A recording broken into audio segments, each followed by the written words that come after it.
Over the past decade, Apple's ended up dominating Japan, capturing 65% of their smartphone market, a number that Apple hasn't reached in any other country, including the US. And that may seem a little odd, considering Japan's reputation for being the technological powerhouse of the world, igniting the MP3 player era with the Walkman, and inventing the pocket calculator, DVD player, DSLR camera, laptop, Blu-ray player, and more. Plus, Japanese people are known to try to buy products from their own country rather than those from overseas. So how did Apple, an American company on the other side of the world, manage to dominate Japan, a country filled with tech products of their own? Well, that's exactly what I'm going to explain in this video. Quite a few reasons why Apple's done so well in Japan, most of which are because of good business decisions they've made. But perhaps the biggest reason has nothing to do with Apple and everything to do with Samsung.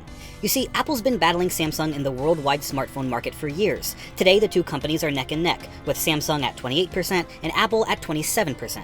But when you look at Japan, Samsung has captured just 6% of the market, while Apple is far and away the most popular brand at 65%. And Samsung's poor showing in Japan is a result of a censorship campaign back in 2010. When they released their custom Android interface called TouchWiz 6.0, Samsung, a Korean company, decided to remove all references to Japanese culture. No one knows exactly why they made this decision, but it was especially prevalent in the emoji Samsung designed.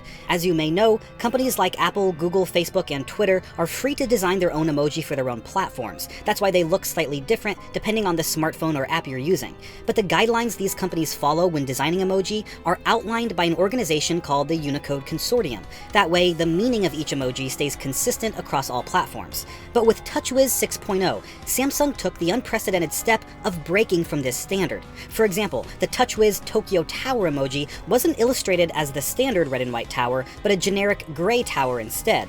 The crossed flags emoji, which are illustrated as Japanese flags on every other platform, instead featured South Korean flags. The Japanese dolls emoji was changed to Korean dolls, and the map of Japan emoji wasn't even supported by TouchWiz. That meant the emoji appeared as a blank square if a friend sent it to you.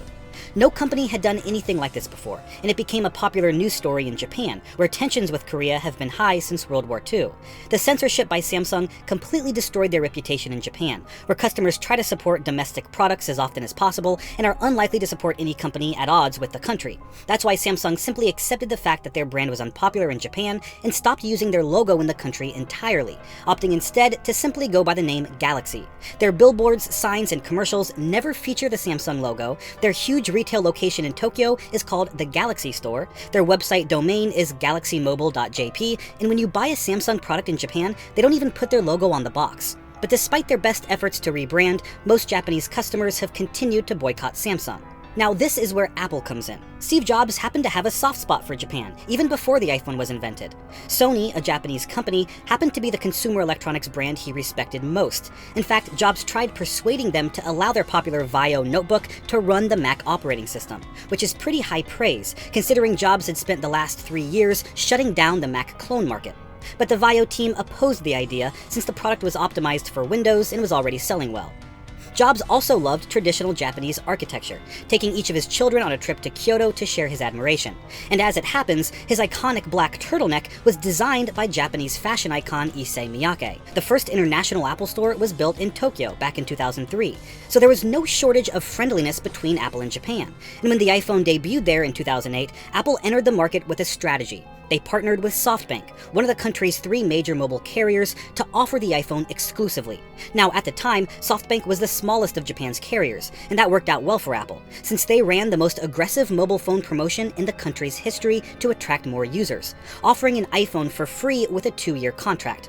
This not only helped SoftBank's growth, but Apple's as well, since their phone was one of the cheapest on the Japanese market. But Apple's strategy was important for 2 reasons. First was that many analysts didn't expect the iPhone to appeal to Japanese customers, mainly because smartphones in Japan were focused on including as many buttons as possible, since that meant more features and functionality, which the iPhone lacked. Second, the Japanese mobile phone market was extremely isolated, with Japanese companies designing phones to be sold exclusively in Japan. This led to the term Galapagos syndrome, where companies like Sony, Panasonic, and Sharp would dominate the phone market in Japan, but fail in other countries. Based on this isolationism, it was extremely difficult for foreign electronics companies like Apple to make inroads and become an established brand. But that turned out not to be the case at all. In fact, Japanese customers' response to the iPhone was overwhelmingly positive, and I think it's for the same reason people all over the world loved iPhone. It allowed you to do so many things so easily, and although Japan had and continues to have a high presence of feature phones, it's become a niche market, since the iPhone offers perhaps the most important feature of all for Japanese customers, and that is convenience. Not to mention, the aesthetic that Japanese companies often strive for has been part of Apple's culture since the beginning. Simplicity, ease of use, and attention to detail are things many people in Japan value, and they'll pay a higher price for a product that delivers on those qualities. But now you might be thinking, what about Japanese companies like Sony and Sharp? Why aren't customers buying their phones instead? And the answer is that they were simply too slow to adapt. When the iPhone hit the Japanese market, domestic phone companies expected it to flop, and continued to release feature phones that had proven to be successful in the past. Once the iPhone became a clear market leader, Sony, Panasonic, and Sharp all tried to compete, releasing their own multi-touch devices, although no one could exceed the high quality and low price of the iPhone, especially while SoftBank was running such aggressive promotions that domestic phone companies couldn't take advantage of.